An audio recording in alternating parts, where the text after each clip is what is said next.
Hey guys, thank you so much for being here with me today. I was player number 130 on Beast Game Season 2. I was on the strong team. I got myself eliminated right away because I made a really silly mistake. And I can tell you more about that after I show you the audition video if you're interested.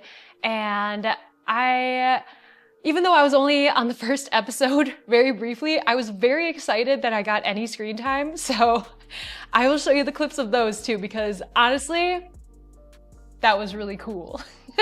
But I'll tell you more about that after I show you the audition video now. Hey guys, my name is Kat. I'm 34 years old and I am from Wisconsin. I'm a personal trainer. And you know, I just love this job because I get to help my clients become their happiest, healthiest selves and help them to achieve their goals. It's just really beautiful. I also compete in calisthenics competitions, and this move right here is called a typewriter, which confuses the heck out of my physical therapist. I would say I'm pretty strong. I have a lot of fun leveling up. Here's some other things that I do that requires muscle. As far as winning $5 million, I would definitely use it to support my husband in his dream of owning his own gym. He works with the PVA and he helps vets become their strongest, healthiest, and happiest selves. It's just so beautiful to see him change their lives in the best way possible. I would say my favorite challenge from season 1 was the truck pull because it required strength, but it also required quite a bit of smarts too. Thank you guys so much for considering me, for watching this video. Hopefully you're a little entertained. Don't forget to like, comment, and subscribe, and I will see you guys soon. And here are the clips that I'm in. No thinking, just strength.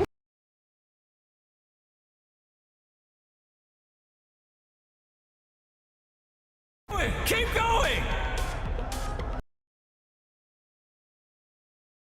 So that trapdoor experience was absolutely the most terrifying thing I've ever done in my life. If you have read A Court of Thorns and Roses and you read the part where she said her bowels turned watery, it's very gross. But no, I didn't have diarrhea, but man, my bowels were so scared.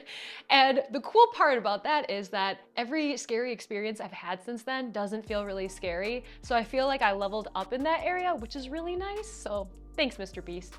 And speaking of, he's a really nice person. So he was amazing. His whole crew was amazing. Everyone on set was amazing. The people that I met, the other players and everything, so kind. I really loved them. And I remember being in my hotel room thinking, there's no way I would be able to betray these people. And it's also so against like who I am. So that was a whole other thing. The hours were crazy. I was definitely not used to that because it was a lot. It was filming at night. And granted, I was only there for like 5 days and like 3 of those were filming. So I wasn't even there a long time. So I just want to say all the players that you see who lasted way longer than I did, they're tired and it's a scary time because there's so much unknown and everything that usually grounds you at home with like your people, your pets, your music, everything like that, you don't have access to that anymore. So I give so much props to all the players there because it is psychologically crazy. But the cool part is that they did have, at least when I was there, they had 2 psychologists available to talk with us at all times pretty much. So I thought that was really cool. They also gave us their number if we wanted to talk to them after. And they called us a few weeks after the experience to check up on us to see how we were doing and if we needed to talk to anyone about it. Another thing they did for me personally was I have a background with eating disorders, so they actually had me talk with a psychologist even before getting casted. So I thought that was super cool. They wanted to talk more in depth about like my mental health and everything and see how I was. So I thought that was incredible because I've been on another show before called Frogger and it was not as like intense as this, but also it wasn't as, I would say, like organized as this. So I was super impressed. I thought it was amazing. I took a lot of lessons away from this for sure. So I got myself eliminated because I dropped my blocks. I failed to put the bracelet on after I pulled up my bag. And before we had even gone, I had asked a few people if they were gonna put their bracelet on so the blocks didn't fall. And they said no, and I thought that was weird, but like, I was like, oh, okay, I must be like really silly. I would say that they probably didn't hear me correctly or understand what I was saying. And also, it was like 5 in the morning, and we had been like cheering and getting hype like the entire day, and this was like day 4. And so all of us were a little loopy doopy. It was all on me though, because I made the silly decision of not putting the bracelet on and my blocks fell. And it was like slow motion. I'm watching these blocks fall and I'm like, that's it.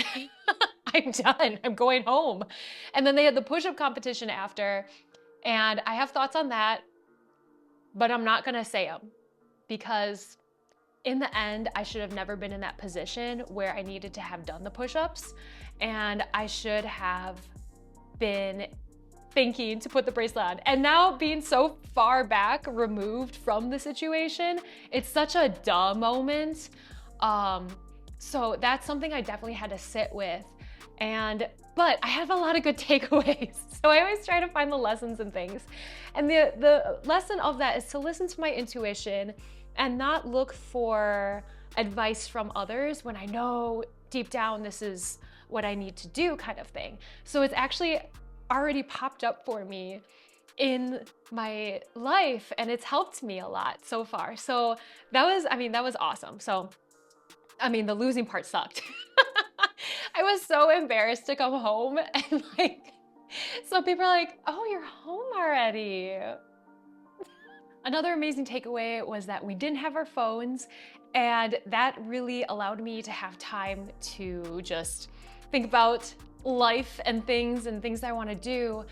And I realized like I want to come back to creating content again, because without being with my phone, there was so much consumption there, and I didn't even use the TV in the hotel room. And I'm so tired of just consuming rather than remembering to create and to have fun with that. And it really helped me to realize like, hey, there were a lot of people who auditioned for this, and I am one of the 200. Like, that's crazy. So they saw something in me that is good for TV. And I'm like, dang, I should get back to my freaking YouTube channels. So that's one reason why I'm here. And I feel like I have a lot that I want to share with the world. And yeah, so I'm excited about that. So it helped me to come back to creating again. Another takeaway was realizing how not resilient I am, and how I need to learn how to regulate my nervous system a lot faster. And it's not that I have to, but it's that I want to. I want to learn how to be in these stressful situations and be able to think clearly, because obviously, I dropped my blocks. I was not thinking clearly at all. And I was so scared. I was I've never been more scared in my life. And I think it's really important to have that skill set to be able to be calm in these situations. So I've really been focusing on regulating my nervous system better in stressful situations and doing the work outside and stuff. And then another amazing takeaway that I had is realizing that I have the choice of what I want to focus on from this. Of course, I had months and months and months of just beating myself up and reliving that moment and being upset with myself. And I went through a really like darker time kind of thing, but I needed it. And without that, I wouldn't have learned so much. And I'm very grateful for that, to be honest. So it's really that, what will I choose to focus on? Will I choose to focus on losing and missing out on an experience or money even? Or am I gonna choose to focus on, dang, apparently there were over 400,000 people that applied, and I was one of the 200 that they chose. And minus that, I was one of the 100 strong people. And then minus that, I was one of the 50 strong women they chose. In the world, or the US? I'm not sure, but that's crazy. Another thing is, one of the casting people messaged me to apply. And like, that's so cool. They saw my Instagram, and because my friend, Aspen, who is on there as well, make sure you check her out, she's great. she recommended me. And like, dang, that's so cool. What a cool experience for that. Another thing, I got to meet so many amazing people. Another thing, I got to experience just like the amazingness of just being there. Like, that's so cool. And I got to meet Mr. Beast, and I got to meet Carl, and I got to meet like all these amazing, amazing people. So I am super grateful for the experience.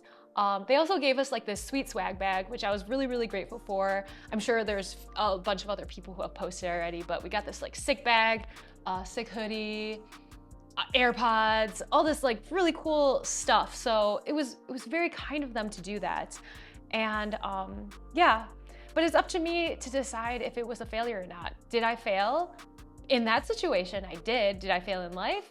That's gonna be up to me moving on. So it's like, you know, it's my choice. I'm getting better at losing. I lose so much in competitions, but I still keep showing up and trying, and I still get the experience of it, and I still get to meet people. So I think it's really important to reflect on the good things that happened and stuff. So yeah, it's something I'll take with me for the rest of my life, and I love that. I just love that so much. I think it's important to remind ourselves, like, in the moments that we have, we're trying the best with who we are in that moment. And in that moment, there's a lot of cameras, there's a lot of pressure, there's a lot of drones flying around you. There's a lot of sleep deprivation. I mean, my eating was off, my movement was off, I didn't have the support system I usually have, and everything like that. And it's like, I tried my best with who I was in that moment. And that is really awesome.